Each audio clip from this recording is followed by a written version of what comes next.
안녕하세요. 반갑습니다. 네, 저는 기독교 철학과 윤리를 강의하고 있는 심상우 교수입니다. 여러분 만나게 되어서 반갑습니다. 네, 오늘 주제는 은혜에 대한 응답, 이웃사랑과 실천이라는 주제입니다. 여러분 자주 은혜 받았다 이런 말들 자주 하죠, 그죠? 근데 제가 다시 한번 물어보겠습니다. 과연 은혜 받았다는 말은 도대체 무슨 뜻일까요? 무엇을 의미할까요?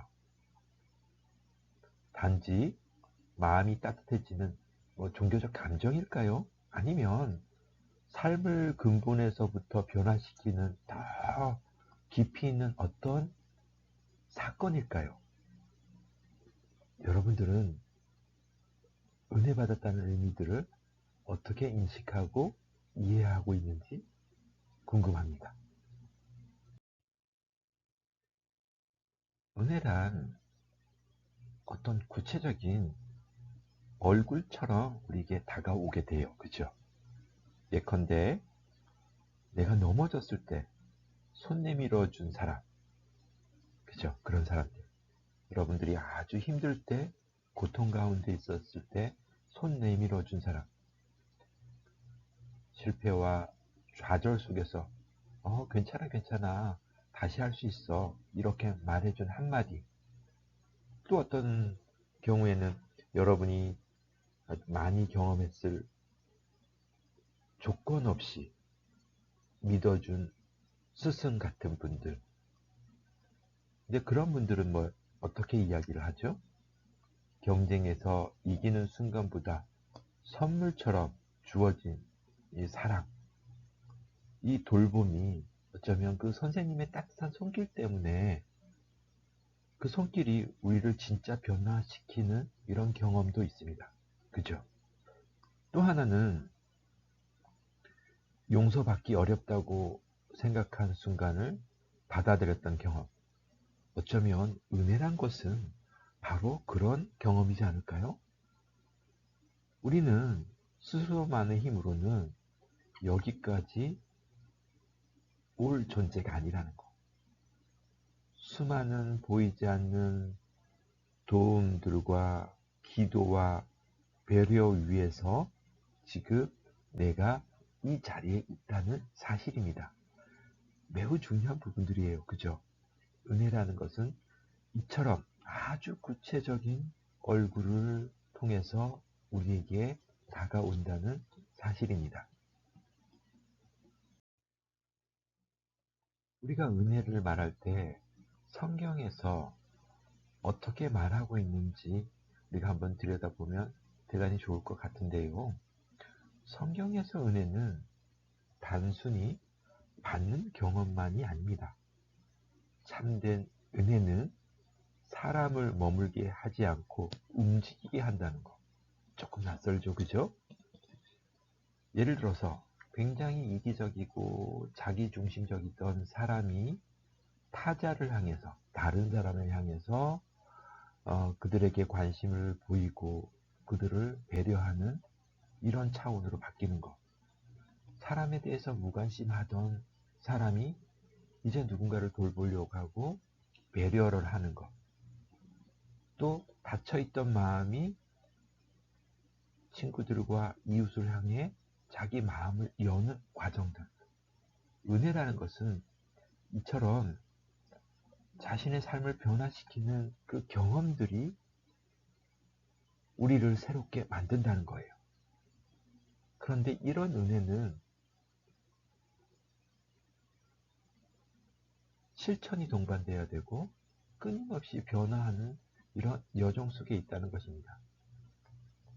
은혜가 머물러 있다 그러면 난 그렇게 받았어. 여기만 머물러 있다 그러면 우선 생명을 잃게 된다는 거예요. 은혜는 흘러가듯이 내가 은혜를 받았으면 이 은혜를 받은 그 은혜를 또 다른 사람에게 전달하는 이런 방식들. 누군가를 이렇게 끊임없이 도와주는 이런 방식들. 이게 바로 은혜의 본질이라고 할 수 있습니다.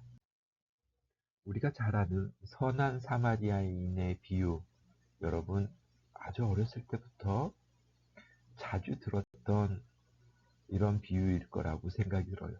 저도 많이 듣다가 대학 들어와서 어떤 선배님으로부터 선한 사마리아인의 비유를 새롭게 배우게 되는 아주 중요한 어, 어, 배움의 시간들을 가졌었는데요.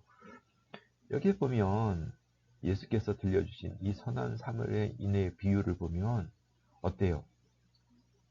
단지 착한 사람이어서 행동하는 것이 아니라 타인이 겪고 있는 그 고통 앞에서 외면하지 않고 응답하는 사람.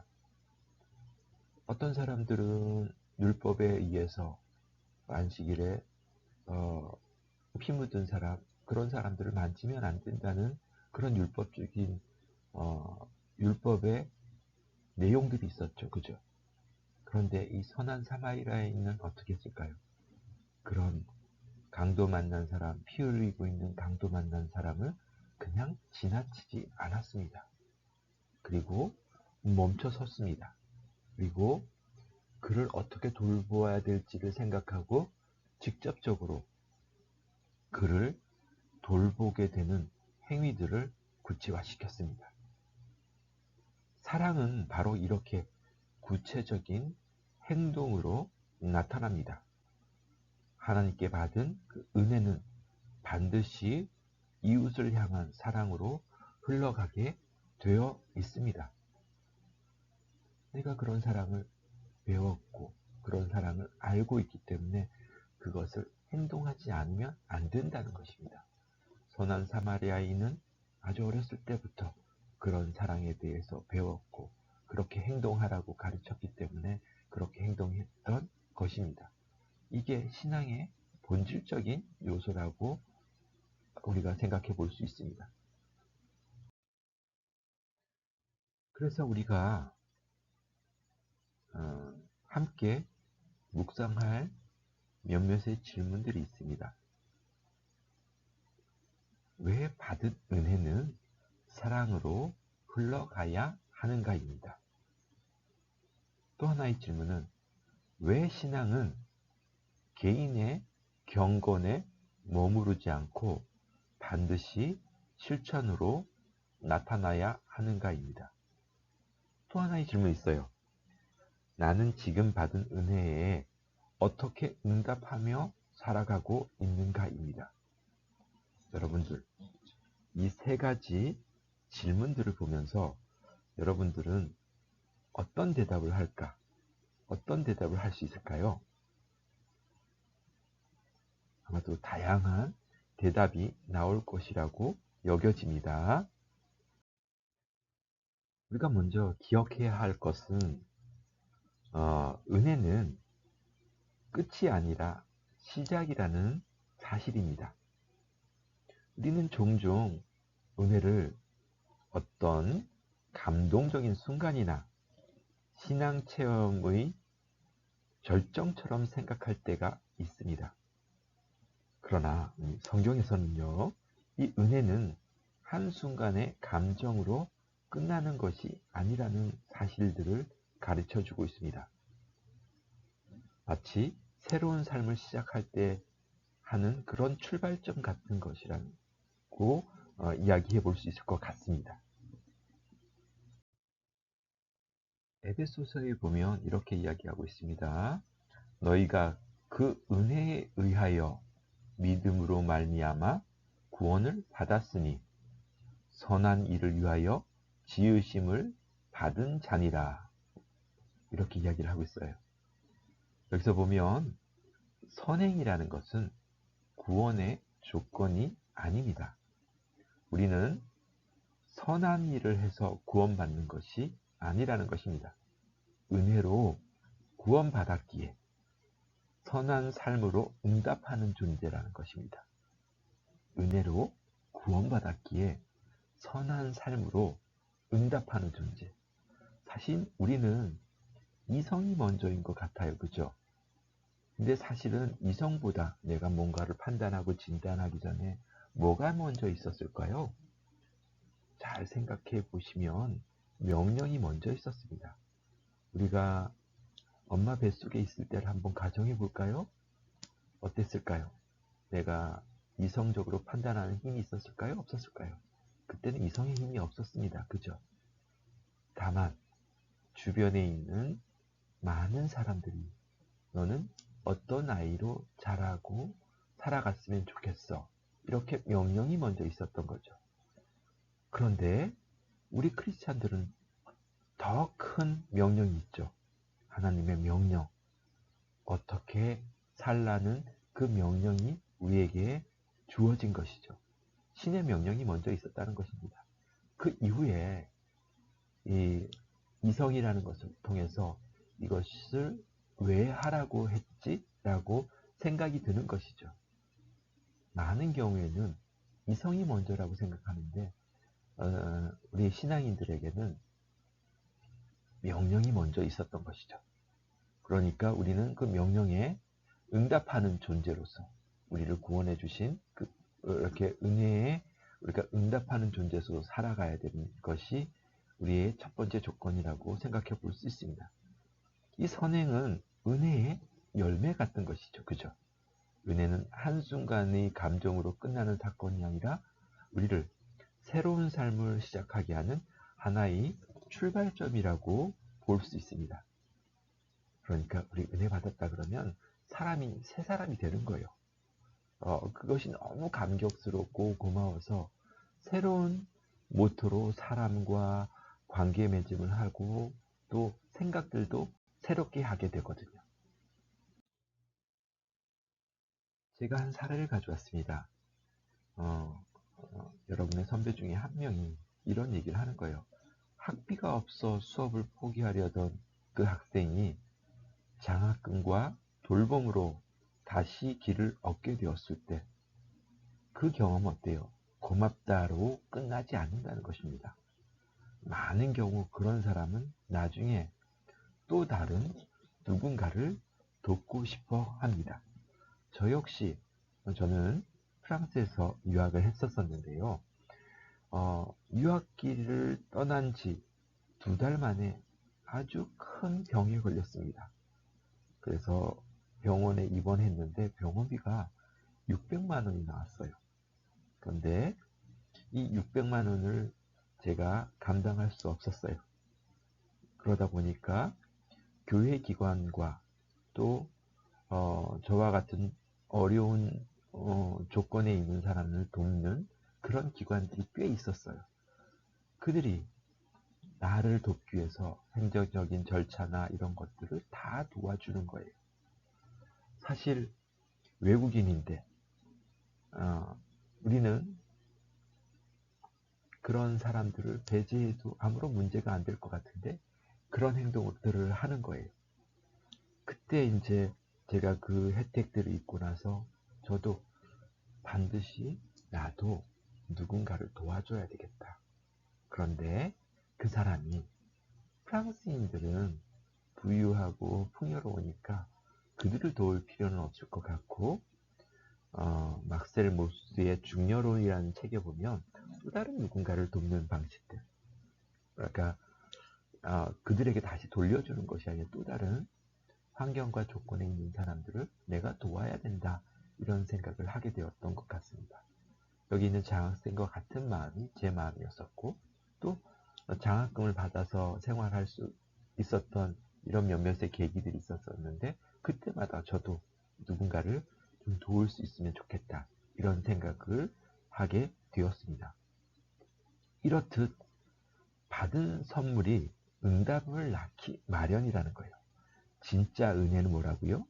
사람을 수동적으로 만들지 않고 능동적으로 내가 누군가를 적극적으로 도우려고 한다는 것입니다. 받은 사랑은 또 다른 사랑을 낳고 받은 용서는 또 다른 용서를 가능하게 한다는 것입니다. 그죠? 그래서 우리는 그리스도로부터 구원받은 존재 또 그의 은혜에 힘입은 존재이기 때문에 그의 용서들을 우리가 받았기 때문에 죄사함을 받았기 때문에 우리도 누군가를 용서하고 또 그들을 사랑하는 이런 마음으로 나아갈 수 있는 길들을 우리가 가지게 되었습니다. 그죠? 이런 걸 생각하면 우리는 참으로 감사한 존재라고 다시 한번 생각해 보게 됩니다. 예, 이렇듯 은혜가 삶을 바꾸는 방식은 이제 한 세 가지로 나눠 설명합니다. 대단히 감사하게 하는데요. 우리가 은혜를 경험한 사람은 어때요? 자신이 받은 것을 인식하고 감사의 마음을 갖게 됩니다. 우리가 예수 그리스도에 대해서 감사하는 마음들이 있죠. 그죠? 우리가 친구로부터 도움을 받았을 때 감사하는 마음들이 있죠. 그죠? 이런 부분들. 또 하나는 자신을 낮추게 합니다. 이 말은 뭐냐면 은혜는 교만을 내려놓게 만든다는 거예요. 타인의 필요를 볼 수 있는 이 겸손함을 만들어낸다는 것입니다. 또 하나는 가진 것을 나누게 한다는 특성이 있습니다. 은혜를 깊이 경험한 사람에게는 이전과는 다른 삶의 방향이 생깁니다. 이렇듯 병상에서 돌봄을 받은 사람이 회복 후 자원봉사를 시작하게 되는 경우도 되게 많이 있죠. 그죠?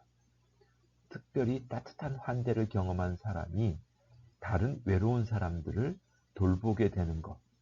이것이 바로 은혜의 논리입니다. 제가 유학하면서 외국인으로서 살았잖아요. 그죠?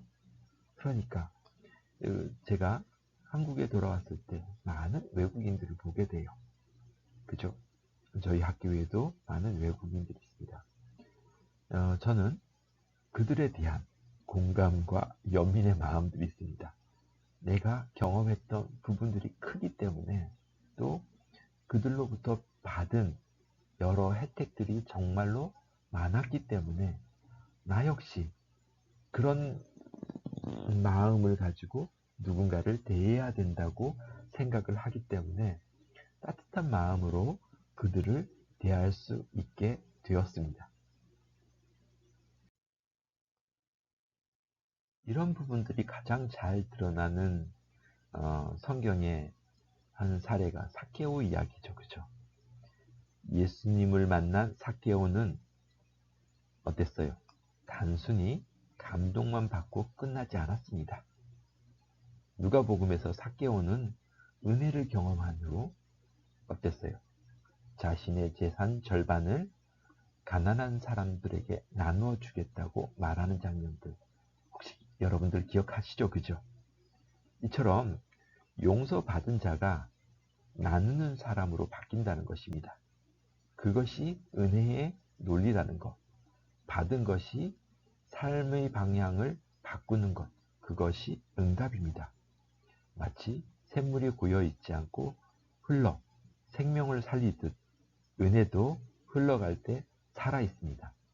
그래서 이런 은혜를 생각한다 그러면 아주 구체적인 부분들도 있지만 일상에서도 많은 부분들을 경험할 수 있어요. 여러분들 혹시 커피 좋아하시나요? 어떤 사람들은 브라질 산토스를 좋아할 것이고 어떤 사람은 에디오피아의 예가체프를 좋아할 것이고 어떤 사람은 케냐의 AE를 좋아할 것이고 그죠? 또 따라주나 안티구아나 이런 여러 커피들을 좋아할 것인데 사실은 커피를 마시면서 우리는 어때요? 하나님께서 햇빛과 또 그곳에서 커피를 기르는 그 농부들의 그 손길들 그것이 내 입에까지 오기까지의 그 모든 수고와 자연의 풍광들이 나를 행복하게 만들어주기 때문에 이것조차도 굉장히 큰 은혜죠. 그죠?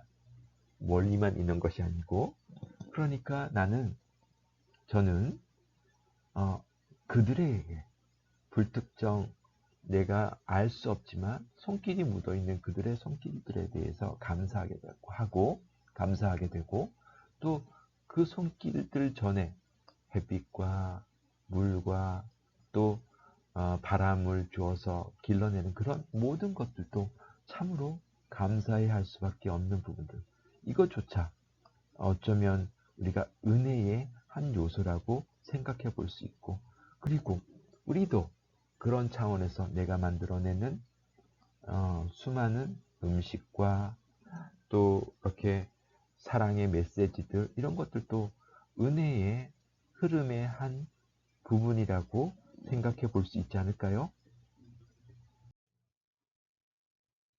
여러분이 거창하게 생각하면 사랑은 이것이다, 이렇게 이야기할 수 있는 사람도 있는데, 많은 경우에는 사랑에 대한 이야기를 할 때 굉장히 낯설어져요. 그죠? 사랑이 도대체 뭐야? 사랑을 어떻게 정의할 수 있지? 이렇게 물으면 뭐라고 정의해야 될지도 잘 모르겠고, 우리가 찬양을 할 때나 그때 들어있는 수많은 메시지들도 사랑에 대한 메시지들이 참으로 많죠. 그죠? 근데 어찌 보면 사랑이라는 것은 응답이며 책임이라고 이렇게 이야기할 수 있습니다. 타자에 대한 응답이에요. 그가 무언가를 요구하면 거기에 대해 나는 반응하는 것이고, 그들을 책임지는 것. 요걸 우리는 사랑이라고 얘기할 수 있습니다. 그죠?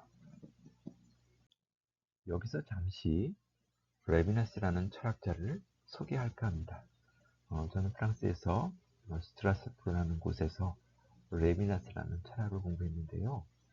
이 철학자의 핵심적인 키워드는 뭐냐면, 세상에 벌어지는 수많은 폭력들, 가정의 폭력들, 국가 간의 폭력들, 또 친구 간의 폭력들, 그 폭력의 원인이 도대체 무엇인지를 고민하면서 자기의 철학들을 발전시킵니다.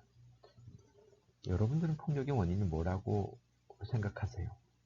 이 철학자가 발견한 것은 동일성의 세계, 같음을 지향하는 것, 전체주의적인 모토, 이게 폭력의 원인이라고 얘기하고 있습니다. 다시 말해서 각각의 개별자들은 전적으로 다르다는 것. 예컨대 나이, 형제도, 가족도 전적으로 다르다는 것들을 전제로 관계 맺음을 해야 된다고 이야기를 하고 있습니다. 그런 그는 이런 관계 맺음들을 해나가기 위해서는 무엇이 필요하냐면 윤리적인 책임이 필요하다고 이렇게 이야기합니다. 타자의 얼굴이 나를 부른다는 것, 고통받는 얼굴이 나에게 어떤 명령을 한다는 것. 사랑이라는 것은 책임으로 치환해서 설명될 수 있다, 이렇게 그는 이야기합니다. 사랑은 내가 선택적으로 베푸는 호의가 아니라 이미 내가 응답하도록 요청받고 있는 책임이라는 것을 그는 이야기를 하고 있어요. 일상 속 질문의 순간들이 있습니다. 그죠? 도움이 필요한 사람을 길에서 만났을 때, 공동체 안에서 유독 외로워 보이는 사람을 발견했을 때, 누군가 말없이 고통을 견디고 있다는 것을 알게 되었을 때, 우리는 그를 그냥 지나칠 것인가? 응답할 것인가? 사랑은 바로 여기서부터 시작됩니다. 레비나스는 우리는 이미 그들에게 그들을 책임질 수밖에 없는 그런 볼모로 자리하고 있다고 이렇게 설명을 합니다. 그래서 이런 책임으로 나타난 사랑, 그런데 부모의 사랑 어때요? 아픈 자녀를 돌보는 사랑은 감정으로서는 설명되지 않습니다. 그것은 책임으로 나타난 사랑이죠. 그죠? 여러분이 아팠을 때를 한번 가정해 보시면 보다도 명확하게 알 수 있을 것 같습니다. 또 친구의 사랑, 위기 앞에서 밤을 새워 곁을 지켜주는 사랑, 신앙이 말하는 사랑에 훨 더 가까운 사랑이 바로 이런 필로스적인 사랑, 그죠? 우정의 사랑, 이런 것들을 생각해 볼 수 있고, 또 공동체의 사랑이 있습니다. 누군가의 무너진 삶을 함께 붙들어주는 사랑. 사랑은 단지 느끼는 것이 아니라 응답하는 것. 중보하고 그들을 직접적으로 돌볼 수 있는 방법이 무엇일까 생각하면서 실천의 장으로 옮기는 것까지가 사랑이라고 이야기합니다. 은혜를 받은 삶은 결국 그런 책임의 사랑으로 자라게 됩니다. 하나님의 사랑은 추상적인 종교 감정에 머물지 않고 타자를 향해 책임을 드러내는 이런 범주들까지 확장됩니다. 은혜를 받은 사람은 사랑을 실천할 수밖에 없죠. 그죠? 예컨대 우리가 은혜의 비유를 설명할 때 두 개의 바다를 두고 설명을 할 수 있어요. 하나는 갈릴리 바다, 하나는 사해입니다. 그죠? 갈릴리 바다는 어때요? 요단강으로 이렇게 물이 유입대에 들어오죠. 그죠? 그리고 요단강으로 흘러서 내려가는 것들을 보게 돼요. 거기는 어때요? 물고기와 식물들이 굉장히 풍성하게 됩니다. 이처럼 사이를 흘러보내느냐 붙느냐에 문제가 있는데요. 물을 받아 흘러보낸 이곳에는 어떤 생명이 넘치게 돼요. 그런데 우리가 잘 아는 사해, 거기는 어때요? 소금기가 많다 그러죠. 그죠? 들어온 물이 그곳에서 멈춰 있게 돼요. 그죠? 그러다 보니까 염도는 높아지고, 그러다 보니까 죽어 있는, 아무것도 살 수 없는 그런 구조가 된다고 이렇게 이야기합니다. 우리 삶도 그렇습니다. 받은 사랑과 은혜가 넘쳐서 자리할 때 그게 어떻게 생명이 되고 자기 안에만 머물면 오히려 굳어지게 된다는 것입니다. 우리가 여기까지 온 것 자체가 바로 은혜죠. 그죠?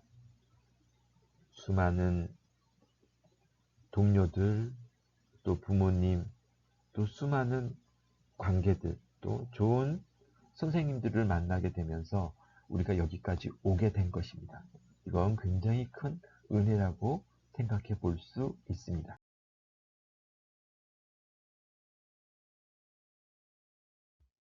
이렇듯 은혜를 받은 사람은 사랑을 실천할 수밖에 없죠. 이런 사랑은 네 가지로 이렇게 드러나게 돼요. 첫 번째, 보는 것. 예수는 먼저 보셨습니다. 군중 속 병든 자, 배제된 자들, 울고 있는 자들을 보셨어요. 그죠? 먼저 보는 거예요. 두 번째는 멈추는 거예요. 사랑은 좋은 감정이 아니라 멈추는 용기입니다. 제사장도 레위인도 보았지만 그냥 지나갔어요. 선한 사마리아인에서. 그런데 멈추는 것입니다. 그리고 사랑은 어떻게? 나누는 것입니다. 학업의 문제로 힘든 이에게 장학금을 주어 해결했던 것들처럼 외로운 이에게 자기의 시간을 내어주는 것, 자기의 주머니를 터는 것, 나누는 것입니다. 그리고 사랑은 뭐라고요? 함께 짊어지는 거예요. 상처 속에 있는 이에게 해결책보다는 함께 알아주는 것. 그게 생명을 살린다는 거예요. 여러분들, 우리가 함께 짊어지는 일들은 현대사회에서는 잘 하지 않으려고 하는 경향성이 있습니다. 그런데 우리에게 요구하는 것들은 반드시 해야 될 부분이라고 설명하고 있습니다. 그래서 누군가 해준 해결책보다 매주 말없이 함께 밥 먹어준 친구 때문에 그 어려운 고통도 겪을 수 있었다고 한 사례들이 있습니다. 우울로 오랫동안 힘들어한 한 청년의 고백인 거예요. 어떤 고통은 조언으로 해결되지 않아요. 그냥 옆에서 묵묵히 그와 같이 시간을 보내주는 것, 함께 있어주는 존재만으로도 정말로 큰 힘이 됩니다. 그것이 또 다른 사랑의 방식인 것입니다. 함께 짐을 지는 것, 이것이 바로 사랑이라고 이야기할 수 있습니다.